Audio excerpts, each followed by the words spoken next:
Bonjour à toutes et à tous, bienvenue dans ce nouvel épisode du Comics Dynamic Duo, le podcast de Top Comics. Je m'appelle Stéphane Le Troedec et je suis en compagnie de Doup pour un nouvel épisode. Bonsoir Doup.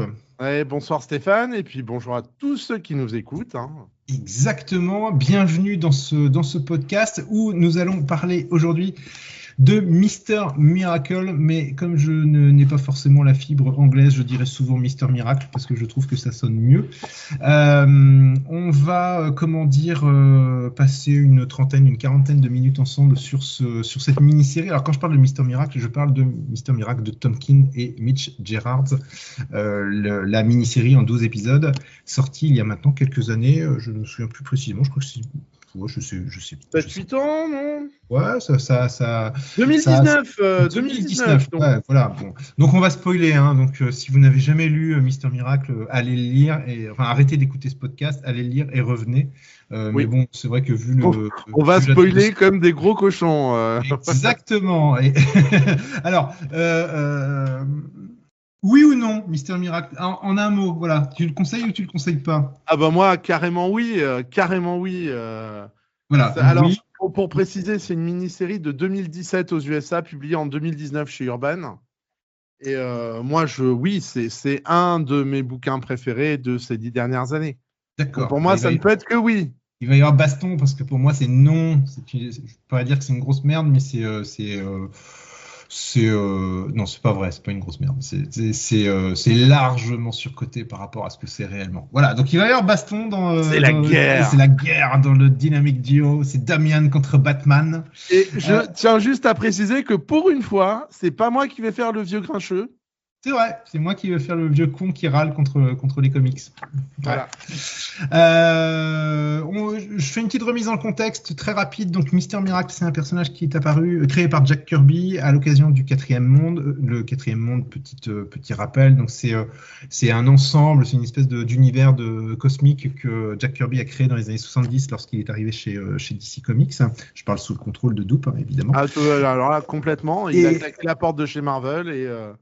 il est arrivé avec 4 séries. Avec 4 séries, dont Mister Miracle. Alors, le contexte de ce Quatrième Monde, c'est quoi? C'est qu'il existe deux mondes, Apocalypse, dirigé par le tyrannique Darkseid, et New Genesis, dirigé par le Haut-Père. Et ces deux mondes sont en guerre depuis des millénaires. Et en fait, pour essayer d'instaurer la paix entre ces deux mondes, les deux dirigeants de ces univers échangent leur progéniture. Donc le fils de Darkseid va être élevé par le Haut-Père et le fils du Haut-Père va être élevé par Darkseid.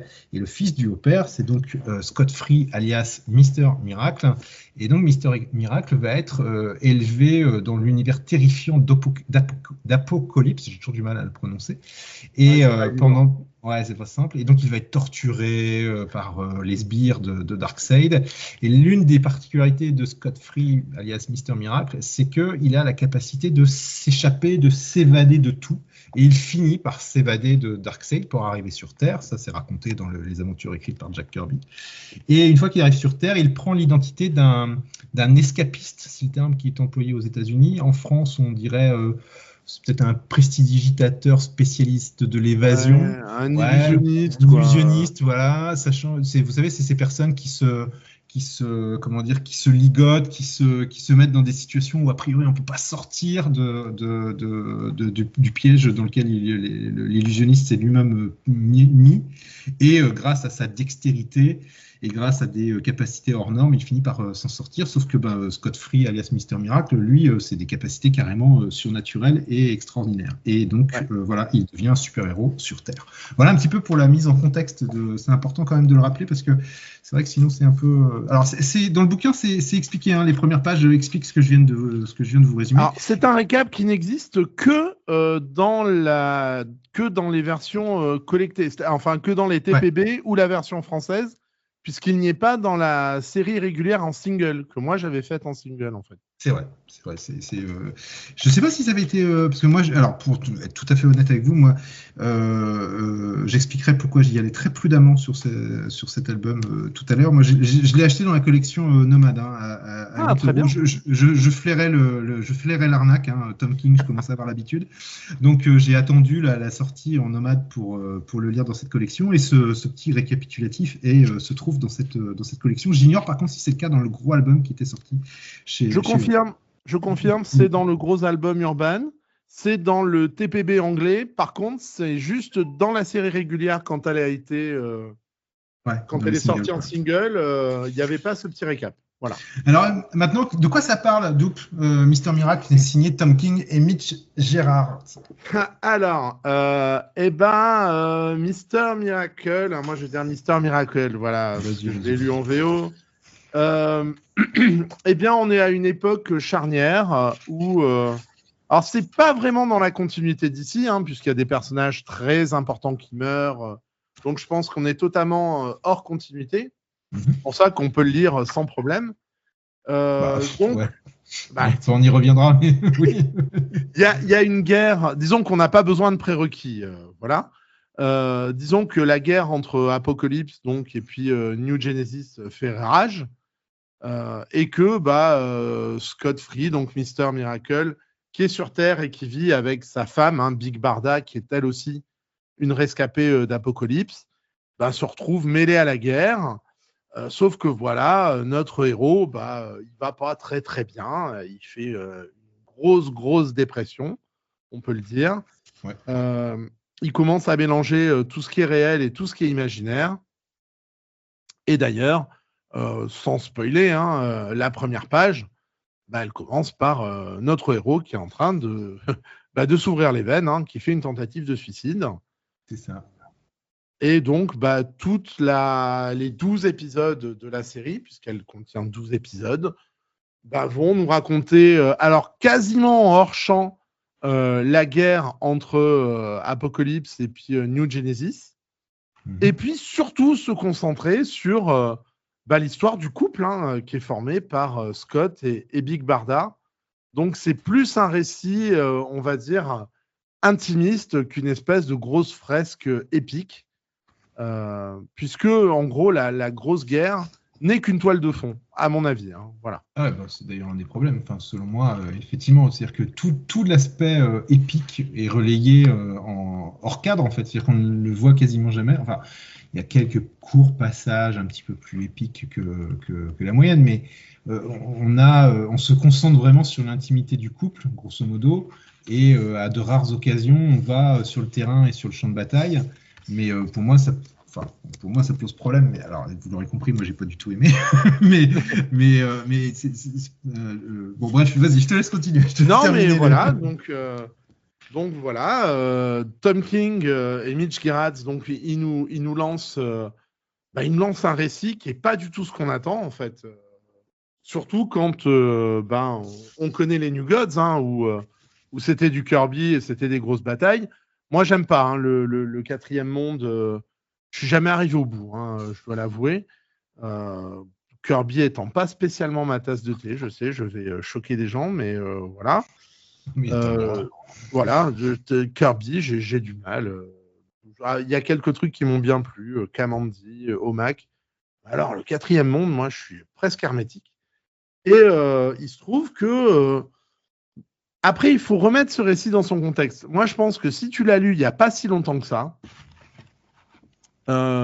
en fait, tu peux pas l'apprécier à sa juste valeur. Voilà. Ah, ça m'intéresse. Alors pourquoi ? Parce que pour tout dire, moi, j'ai essayé les 3 premiers épisodes à l'époque de leur première sortie française. Ouais. J'avais pas accroché. Et pour la préparation de ce podcast, j'ai rushé. Quand je dis j'ai rushé, c'est pas tout. Je me suis pas précipité pour les lire. Je les ai lus cet après-midi, quoi, les épisodes. Voilà. Donc je les ai encore un petit peu en tête. Mais pourquoi alors cette histoire de contexte ? Parce qu'en fait, Tom King, pour moi, Mister Miracle, c'est son pinacle. C'est-à-dire, c'est ce qu'il a réussi de mieux. Ouais, je suis pas d'accord, mais je vais y revenir. Ouais. Puisqu'ensuite, toutes les autres mini-séries qu'il a faites derrière, et ceux qui me lisent sur plusieurs sites pourront voir que Tom King est devenu depuis maintenant un peu longtemps ma némésis, hein, c'est même devenu un running gag. En fait, pour moi, tout ce qu'il a sorti depuis, c'est-à-dire son Adam Strange, enfin je crois que c'était Strange Adventures, toutes les mini-séries qu'il a sorties derrière. Omega Man, etc. Alors non, Omega Man, c'était avant. C'est avant, pardon, ouais. Omega Man, c'était sorti avant. Globalement, hein, pour resituer la carrière de Tom King, il est arrivé sur Nightwing, à une époque où Nightwing était un agent secret. Enfin, je ne l'ai pas lu ça, moi, parce que ça m'intéressait pas. C'était pas mal, ça. Ouais, si, c'était Spiral, je crois. Il me semble que c'est comme ça que ça s'appelait. Oui, Agent of Spiral, ouais, c'était ça. Ensuite, il est parti sur... il a livré ce que moi, je considère aussi comme un de ses chefs-d'œuvre, Sheriff of Babylon chez Vertigo, qui est une grande BD, voilà, qui m'a vraiment ému très fort à un moment. Il a enchaîné ensuite avec je crois, Omega Man, donc une série en 12, qui est pas si mal que ça. Moi, j'avais bien apprécié, mais où on commençait à avoir un peu ces tics d'écriture. Là, il les prend sur Mister Miracle, où vraiment, pour moi, il livre ce qu'il sait faire de mieux. Par contre, tout le reste, c'est une photocopie de Mister Miracle. Et effectivement, si ce bouquin-là, moi, je l'ai relu aussi cet après-midi, tu vois. Effectivement, maintenant, j'ai l'impression d'avoir lu ça des dizaines de fois. Ouais, d'accord. Parce que je me suis fadé Strange Adventures, que j'ai détesté, Rorschach, qui, mine de rien, navigue un peu sur les mêmes eaux. Pareil, son Heroes in Crisis, tout ça, pour moi, c'est vraiment du sous-copier-coller de Mister Miracle. Et comme il a vu que cette série-là a vachement bien marché et a fonctionné et est devenue une référence, en fait, maintenant, il se met en mode automatique et il fait toujours la même chose. Ce qui peut expliquer que si on lit ça pas dans le contexte de l'époque et qu'on a lu beaucoup de Tom King avant, en fait, ça passe moyen parce qu'on voit tous ces tics d'écriture, en fait. Alors moi, j'ai pas tout à fait la même approche. Je vais t'expliquer moi le rapport que j'ai avec Tom King. Tom King, moi, j'avais zappé la période Nightwing. Voilà, j'avais perçu qu'il y avait potentiellement quelque chose d'intéressant, mais j'ai jamais eu l'occasion de les lire. Ouais, moi, Tom King, je suis arrivé dessus sur Sheriff of Babylon, dont tu parlais il y a quelques instants, et c'est pas compliqué. Dans ma vie de lecteur, il y a eu 2 moments où des comics m'ont fait pleurer. C'est Mouse et Sheriff of Babylon, le dialogue à la piscine, les vrais comprendront. Voilà. Et donc du coup, le problème avec Tom King que j'ai moi, c'est qu'il a placé la barre déjà tellement haut dès le premier bouquin de lui que j'ai pu lire, que forcément j'en attendais encore plus par la suite. Et la suite, ça a été, je l'ai dit, les 3 premiers épisodes de Mister Miracle où là, je suis tombé de haut, quoi. Enfin, le truc m'est tombé des mains quand il est sorti pour la première fois en France. Et après, le reste, du coup, j'ai abandonné, quoi. Enfin, il y a eu son Batman, hein, il a fait une grosse... alors, j'y arrive. Batman, le run de Tom King sur Batman, moi, je peux pas. Hein. C'est-à-dire, une fois passé les premiers épisodes avec Ben et les nouveaux super-héros, là, je crois le frangin et la frangine qui arrivent, moi, je peux plus. Alors, en plus, derrière, il y a cette mascarade de mariage avec Catwoman. Là, n'en jetez plus, la coupe est pleine. Donc moi, du coup, j'ai verrouillé Tom King. C'est-à-dire, Heroes in Crisis, j'ai essayé, ça m'est tombé des mains, et après, j'ai arrêté, quoi. J'ai réessayé dernièrement un truc qui s'appelle Boiling Point, il me semble, un truc comme ça, avec Catwoman et Batman. Moi, je ne sais plus. Hein. Je sais plus qui et j'ai trouvé ça, mais mauvais de chez mauvais, en plus d'être vulgaire. Et le reste là, si, alors je sais qu'il y a peut-être Supergirl, The Woman of Tomorrow qu'il faudrait que j'essaye, peut-être, voilà. Ouais, alors moi j'ai pas été convaincu non plus. Mais Rorschach au départ m'avait plutôt plu parce que Jorge Fornes au dessin. Ouais, et puis en fait c'est au cours d'une discussion avec pas mal de gens, dont Xavier Fournier, qui m'ont fait remarquer qu'en fait il se foutait clairement dans Rorschach, de la gueule de Frank Miller et de Steve Ditko, quoi. Ouais. Qui réutilisait des gens morts sans avoir demandé la permission aux familles des artistes. Hein. Et c'est vrai que moi, je ne l'avais pas trop perçu au départ. À la relecture, ça m'a vachement choqué. Et en fait, moi, j'ai l'impression, depuis Mister Miracle, en fait, d'un scénariste qui se la pète, en fait. Ouais, Et, en fait, c'est ça, ouais. C'est-à-dire que j'ai l'impression que le mec, il pense être le nouvel Alan Moore. Donc, il fait des trucs et il tente des choses. Là, moi, là, par exemple, Mister Miracle, on revient un petit peu sur Mister Miracle. Bon, c'est une histoire c'est une histoire de dépression, en fait. Donc, on parle, la thématique, c'est une métaphore, une allégorie sur la dépression. La dépression à cause du stress, à cause du boulot, à cause de la dépression parentale, parce que Big Barda, et on a dit qu'on spoilait, donc Big Barda et Scott Free vont avoir un enfant. Donc il y a tout un tas de choses qui font que lui, il pète les plombs, quoi, complètement. Ok, d'accord. En plus, Tom King, je pense, au niveau de sa carrière, c'est un ancien agent de la CIA. Je pense que c'est probablement une thématique qu'il connaît. Mais vouloir la plaquer sur un truc comme le quatrième monde, qui n'est pas forcément conçu pour ça au départ. Enfin, dès le début, moi, quasiment dès la première page, le coup de Scott Free qui s'ouvre les veines avec cette idée de dire il s'échappe de tout, parviendra-t-il à échapper à la mort? En plus, ça a déjà été traité par le passé, cette question-là. Enfin, peut-il échapper à la mort? J'ai souvenir qu'il y a une série qui parlait déjà de ça il y a quelques années. Donc déjà, bon, c'est pas grand-chose de nouveau à ce niveau-là. Et après, c'est Tom King qui se regarde écrire, quoi. C'est-à-dire que, moi, ça m'est tombé des mains régulièrement. Là, même cet après-midi, je souffrais. Oh là là là là. Non, mais sans rire. Enfin, les allusions à Jack Kirby, et vas-y que je te fais des allusions à Stanley avec. J'oublie toujours le nom de ce personnage, Funky. Oui, Funky Funkman. Voilà, etc. Et vas-y que le gamin de Barda et de Scott Free, en fait, c'est Jack Kirby. Enfin, attends, mais faut arrêter, quoi. Faut arrêter le délire. Et que leur fille, puisque oui. Et là on a dit. Ouais, allons-y. Ouais. Leur fille lui donne le nom de la femme de Jack Kirby, Rosalind. Voilà, en plus. Donc, voilà, il me donne l'impression d'être le petit malin qui pense savoir mieux que tout le monde comment écrire des comics, et ça m'agace. Ça m'agace parce qu'il me donne l'impression un peu de prendre de haut. Alors, je sais bien que c'est peut-être pas mérité, c'est peut-être pas juste comme impression, mais j'arrive pas à m'en défaire quand je lis. J'ai pas réussi à m'en défaire quand j'ai lu le Mister Miracle. Et puis, surtout, moi, ce qui m'agace, c'est le traitement qu'il donne de certains personnages. C'est-à-dire que moi, j'ai l'impression, il se fout de la gueule quand même des personnages de Jack Kirby, quoi. Enfin, il y a un personnage, notamment Lightray. Lightray, il est débile, non, il est totalement débile. Alors, non seulement il est débile, et puis en plus, on le prend pour un con, quoi. C'est-à-dire, les personnages n'hésitent pas à lui parler comme une merde. Ah, mais je crois que la phrase qui se prend le plus dans le comic, c'est ferme ta gueule, quoi. Ferme ta gueule, quoi. En plus, avec ces personnages vulgaires, moi, je pense pas que les personnages de Jack Kirby parleraient comme ça, quoi. Donc, ça me donne le sentiment qu'il a eu une idée, c'est-à-dire, je vais traiter du stress, des conséquences du stress chez quelqu'un, du suicide, etc. Et je vais plaquer ça sur, tiens, allez, hop, on va prendre le quatrième monde et on va plaquer ça dessus. Ça marche pas, quoi. Le jugement de Scott Free dans leur salon, devant un plat de crudité avec Orion qui déboule, mais ça rime à rien, quoi. Moi, j'ai trouvé ça. Alors, le pire, et je te l'ai envoyé par SMS cet après-midi, c'est Darkseid qui bouffe des crudités, quoi. Sans rire. il a peur de rien, quoi, Tom King. C'est un running gag. Ouais, alors c'est un running gag, mais sans rire, quoi. C'est ridicule. C'est juste proprement ridicule de voir ça. Alors, pour parler de ce plat de crudité, c'est quand même un élément important de l'histoire après. On en est déjà à l'épisode 11, donc il est temps que ça soit un élément important quand même.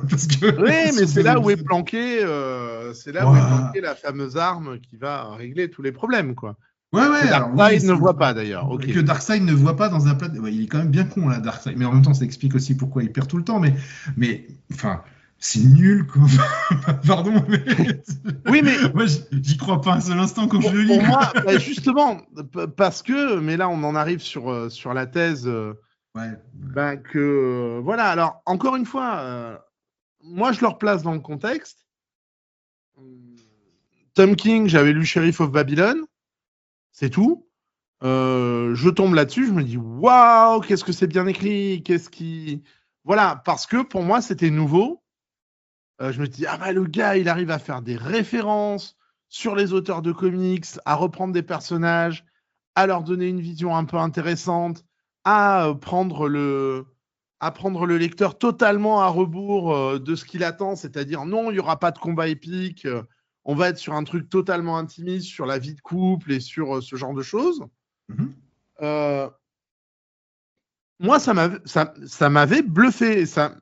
Encore une fois, Je l'ai relu cet après-midi. Je trouve ça bon, mais effectivement, maintenant, je vois tous les tics d'écriture.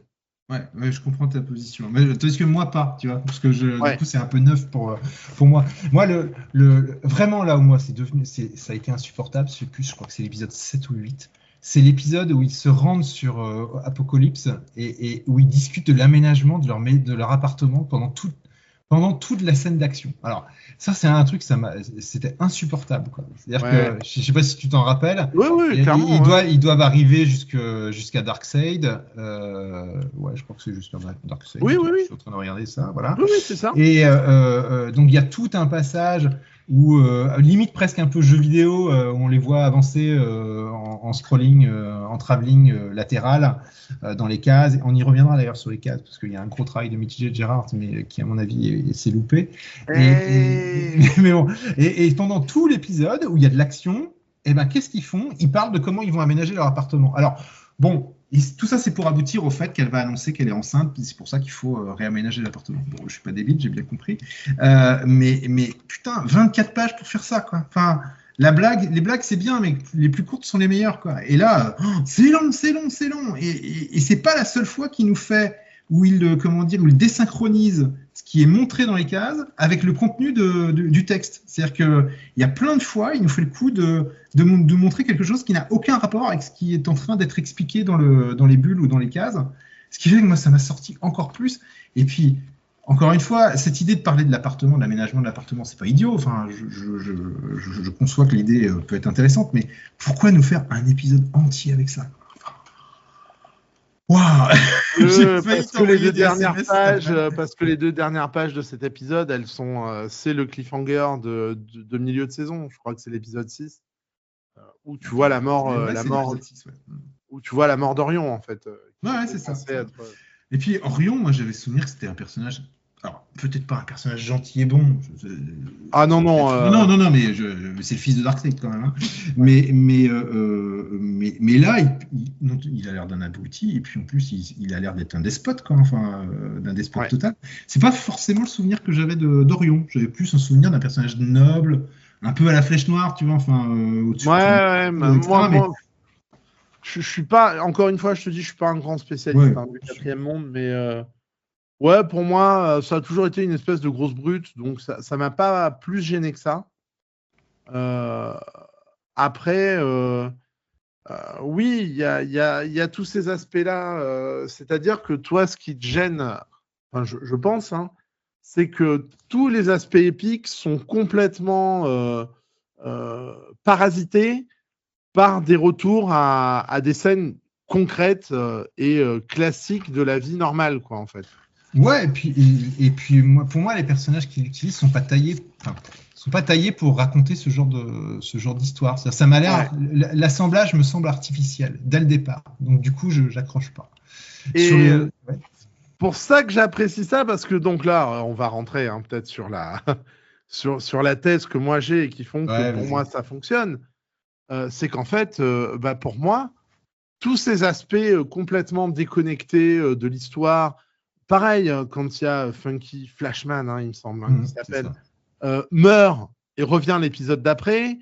On a, dès le premier épisode, quelque chose qui nous dit que peut-être que ce que vit Scott Free n'est pas tout à fait réel.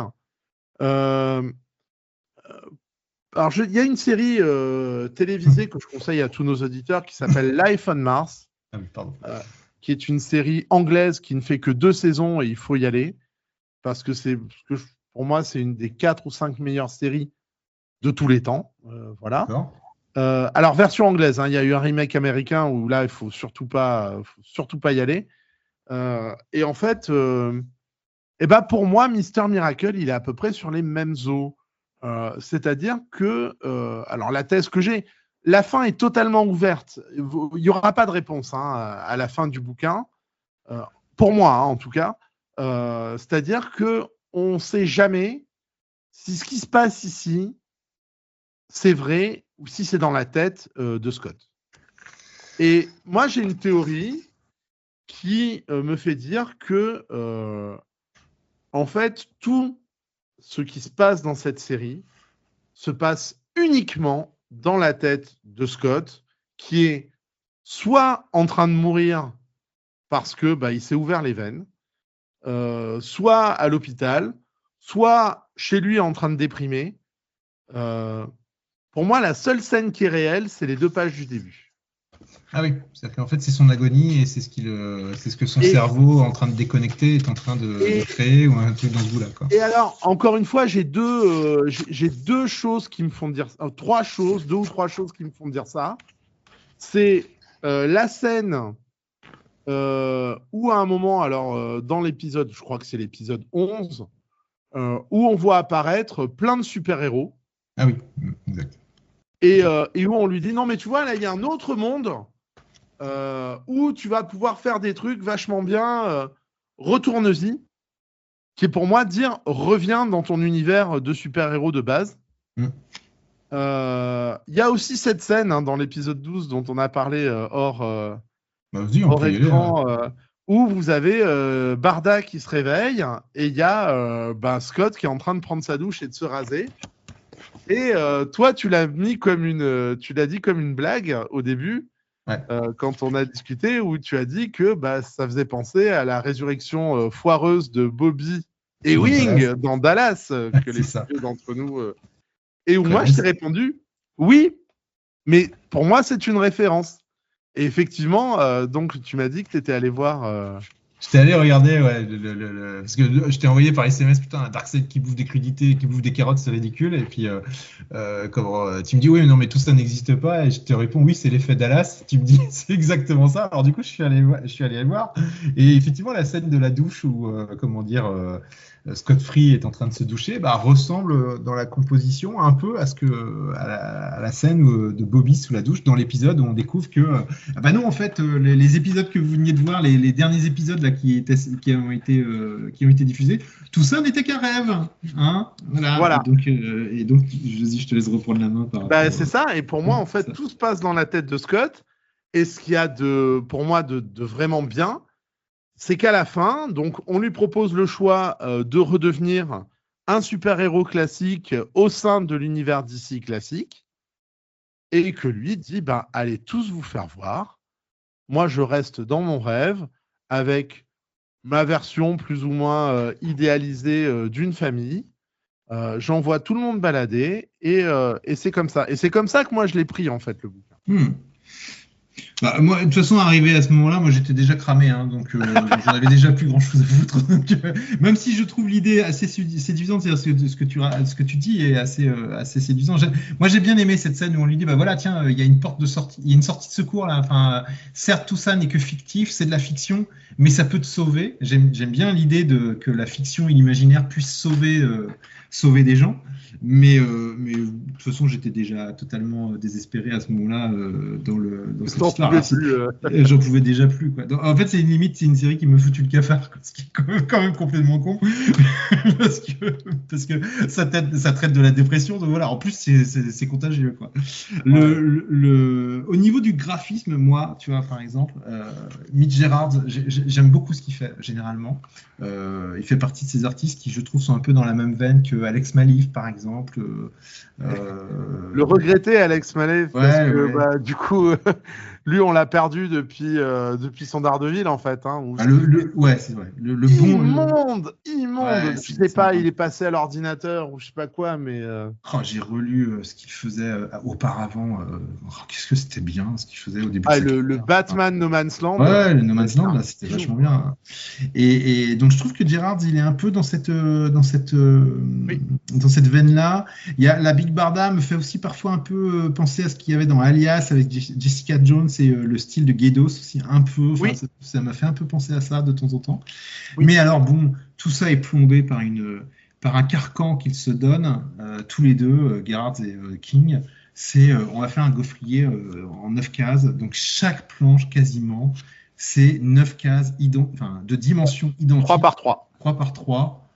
Et alors, voilà quoi, c'est d'un rébarbatif, mais tout est calibré de la même manière. Alors, avant qu'on commence à râler en disant oui, Stéphane, t'as rien compris, c'est pour renforcer l'ambiance, le sentiment d'enfermement. Ouais, alors tu vois, là-dessus, je vais te rejoindre un peu, parce que du coup, effectivement, cette contrainte-là aurait peut-être pu s'expliquer sur un épisode ou deux. Sur la durée. Sur la durée, un peu moins. Après, si on reste sur ma thèse de tout ce qui n'existe pas est à 9 cases. Ça marche, c'est vrai. Puisque je crois que les seules pages qui sont doubles, c'est le suicide du début. Ouais, il y a une splash page.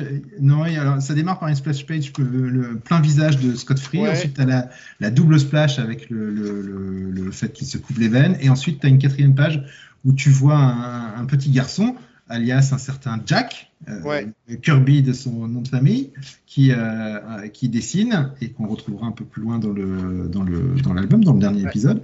Et la seule splash page que tu as, c'est celle où il lui dit « Rejoins le monde des héros ». Voilà, et sinon, il a rejoint le monde des héros. Donc, pour moi, je suis plutôt... Alors, oui, le problème, c'est qu'effectivement, alors, je te l'accorde. Hein. Alors, Mitch Gerads, déjà, pour moi, c'est pas quelqu'un qui peut dessiner de l'action. C'est-à-dire, comme Malev, comme Guedos, c'est des gens qui mettent l'ambiance, qui arrivent à faire des découpages, à donner des atmosphères, à poser des gens dans un cadre. En revanche, dès qu'il faut faire un peu des gens qui se battent, c'est plus compliqué. Ouais, moi, bon, de toute façon, comme j'ai bien vite compris que l'action, on n'en aurait pas, et puis ça me dérange pas dans le fond, pourquoi pas, hein, c'est pas tellement ça le problème. Le problème, moi, ce qui m'ennuie, c'est ce qu'il fait quand il copie-colle en fait les dessins d'une case à l'autre et qu'il modifie juste un tout petit élément pour dire regardez, ça a bougé. Ça me gonfle, quoi. Enfin, et puis alors, il le fait un nombre incalculable de fois dans cet album. Oui. Après, c'est le style de Tom King aussi, hein, voilà. Ouais, mais enfin, on l'avait vu quand même plus virevoltant dans Sheriff of Babylon. Clairement, quoi. Et puis, alors que dans le 4e monde, Jack Kirby, il essaye de casser les cases, justement. C'est-à-dire, il essaye de faire des trucs qui envoient du bois, quoi. Et là, on aliène tout dans un carcan de 3x3. Enfin. Moi, j'ai trouvé ça insupportable. Et puis surtout, alors certes, je suis d'accord, hein, ça crée une ambiance oppressante. Moi, j'ai bien pigé, mais alors, qu'est-ce que c'est rébarbatif, quoi. Ouais, sur la longueur, sur 12 épisodes. Alors ensuite, il y a un effet particulier qu'il utilise, Gerads, qui est de...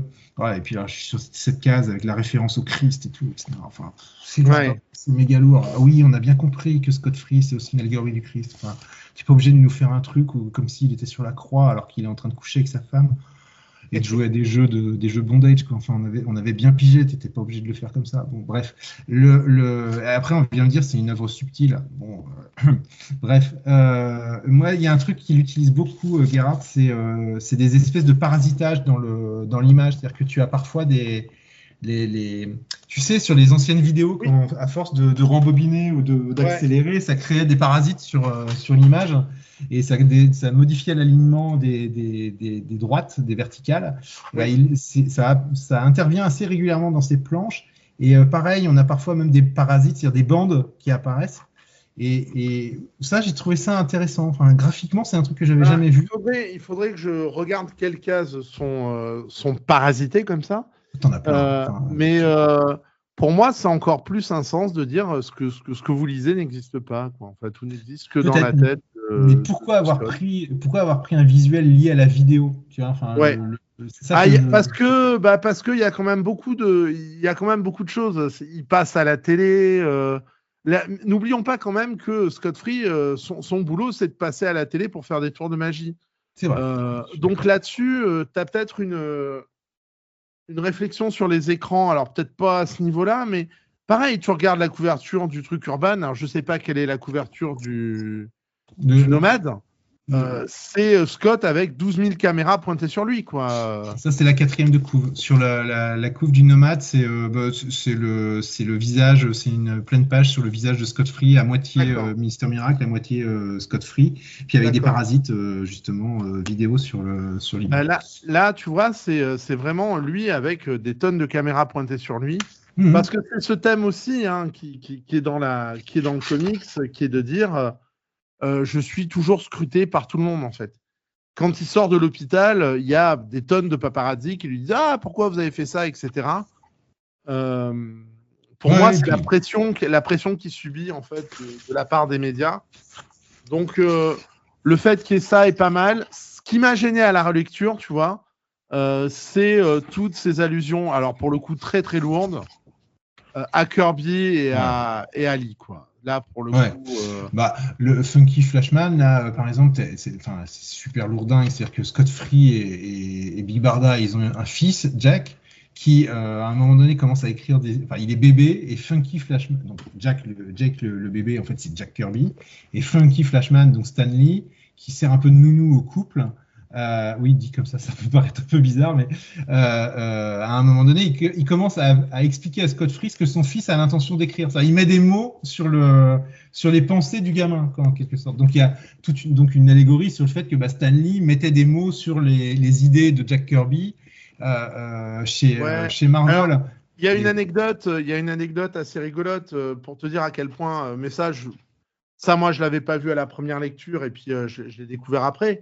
C'est que la dernière case où ce fameux Funky Flashman, alors qui avait été créé par Kirby quand il a fait le 4e monde pour se foutre de la gueule de Stan Lee, puisqu'ils étaient un petit peu en désaccord. Là, en fait, la dernière case de la série, donc dans le 12e tome, c'est donc Funky Flashman qui dit au petit Jack « Un grand pouvoir engendre de grandes responsabilités ». C'est ça. Et la dernière, c'est « On n'a rien à se reprocher ». Et en fait, « On n'a rien à se reprocher », c'est la dernière phrase que Kirby a dit à Lee avant de quitter Marvel. Ah, d'accord. Bah, tu vois, tu me l'apprends, je sais. Donc, tout en fait, alors, je ne suis pas encore rentré dans le détail, je l'ai lu assez rapidement, moi, pour préparer l'émission, mais parce que moi, je l'ai déjà lu 2 ou 3 fois, Mister Miracle. Oh, je remis dedans. Mais oui, mais j'aime bien, donc voilà.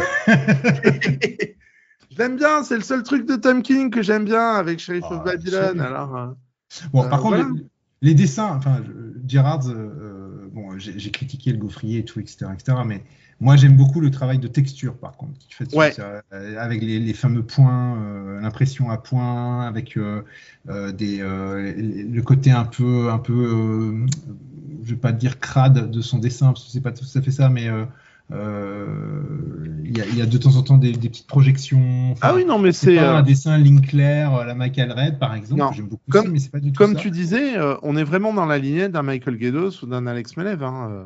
Il serait né 10 ans plus tôt, ça aurait été le dessinateur favori de Bendis. Tu cites Bendis, voilà, tiens, par exemple, de temps en temps, je trouve que Tom King, il essaye de, je sais pas s'il essaye de faire, mais en tout cas, ça ressemble beaucoup à du Bendis, c'est-à-dire ça parle, ça blablate, ça raconte des trucs sans intérêt. Alors, Bendis le fait aussi, mais je trouve qu'il le fait bien. Et là où Tom King, ça tourne en rond, et puis surtout, ça tourne trop long. Bendis, il a cette capacité d'écrire des dialogues qui font vrai, qui sont peut-être pas forcément, qui parlent de tout et de rien, mais il sait les arrêter. Il y a un rythme, je trouve, qui est plutôt réussi dans ce qu'il fait généralement. Alors là, je ne te suis pas du tout. On a le droit d'être en désaccord. Tandis que là, Tom King, il sait pas s'arrêter, c'est n'importe quoi. Il y a des fois, il raconte l'histoire l'histoire d'une petite fille, d'une petite fille ou d'un petit garçon dans un camp de concentration. Et c'est long. Il y a tout un passage avec Descartes et les philosophes. C'est long. Moi, j'ai adoré. J'étais là, mais arrête. Bon, voilà. Donc, non. Voilà. Rien que pour ça, tu vas relire l'intégrale des New Avengers et on en reparle. Je suis sûr, en plus, je suis en train de les lire. Ah non. Non, et puis, alors, moi, Mister Miracle, on commence à atteindre les 40 minutes. Là, on va fermer les tauliers. Le calvaire est fini, Stéphane, c'est bon. Ouais, c'est ça. Oh là là, putain, j'ai mis du temps à le lire, ce truc. J'ai mis du temps à m'y mettre. Du coup, voilà, j'ai oublié ce que je voulais dire. Bon, bref, donc, si vous voulez lire du bon Tom King, oubliez Mister Miracle, lisez Sheriff of Babylon, ou alors tentez-le en nomade, à 8 balles, vous ne perdrez pas grand-chose, de toute façon. Voilà, mais moi, c'est vrai que je ne suis pas d'accord, et je dirais que si vous ne connaissez pas Tom King, lisez Mister Miracle et lisez Sheriff of Babylon, quoi qu'il arrive. Après, vous pouvez laisser tomber. On est bien d'accord. Encore que de temps en temps, je suis maso, de temps en temps, je vois certaines de ses œuvres, je me dis, ah, le pingouin, je devrais peut-être essayer. Et j'ai eu des échos comme quoi c'est une narration circulaire, c'est-à-dire que ça finit comme ça commence.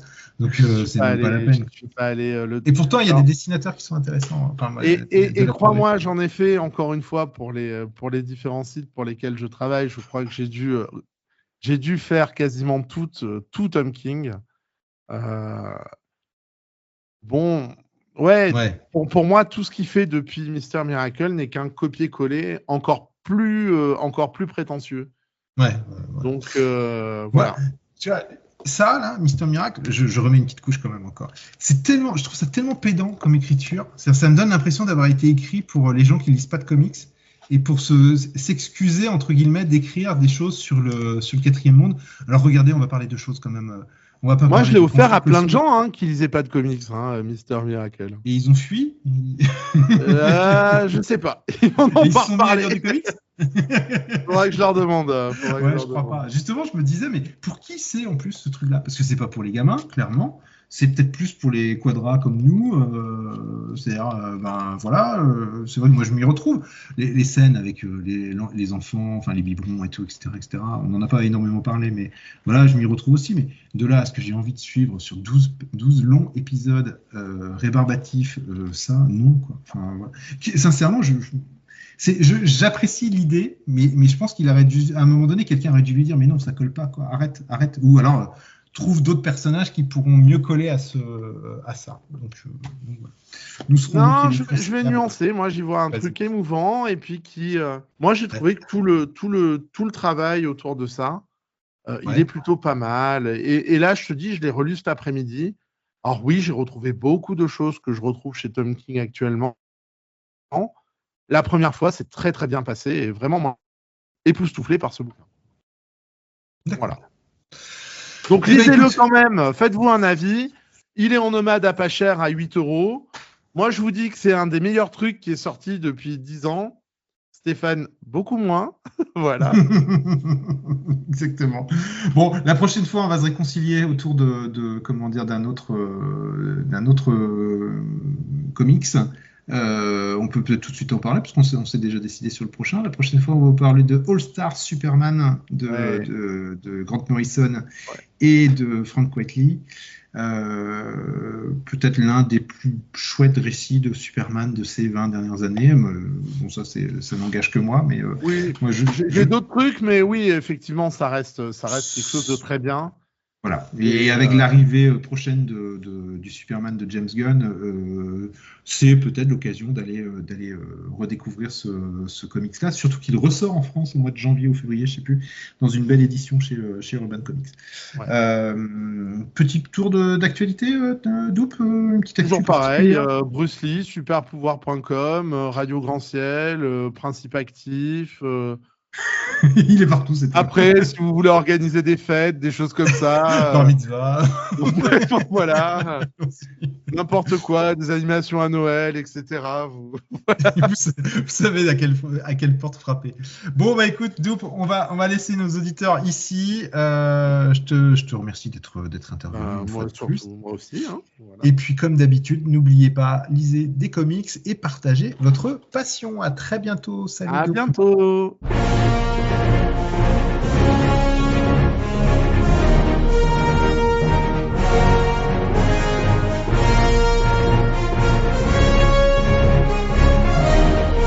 Tu peux faire un générique ou pas? Ah bah vas-y, fais le générique si tu veux. Papa. C'est un coup à ce que je le laisse.